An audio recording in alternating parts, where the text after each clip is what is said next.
माजी मुख्यमंत्री वसंतराव नाईक यांची 112वी जयंती साजरी।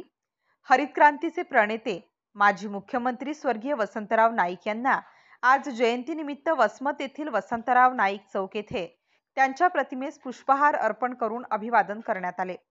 यावेळी विठ्ठल पवार, बी.के. जाधव, प्रमोद पवार, ज्योतिराम चव्हाण, आनंद राठोड, वैभव चव्हाण, जयदीप चव्हाण, बाबूलाल पवार, अभिजित राठोड, कैलास राठोड यांच्यासह समाज बांधव उपस्थित होते।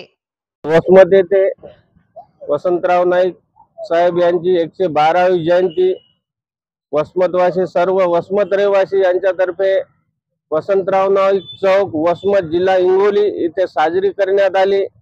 आज वसमत येथील सर्व रहिवासी सर्व आमचे मामाजी विठ्ठल मामा, बी.के. जाधव साहेब, वैभव भाऊ, ज्योतिराम चव्हाण, प्रमोद पवार, गोविंद राठोड सर्व समाज बांधव यांच्यातर्फे 112वी जयंती साजरी करण्यात आली। हरित क्रांती दलाचे प्रणेते वसंतरावजी नाईक साहेब यांची 112वी जयंती वसंतराव नाईक चौक इथे वसमत इथे साजरी करण्यात आली। वसंतराव नाईकाचा विजय असो, वसंतराव नाईकाचा विजय असो।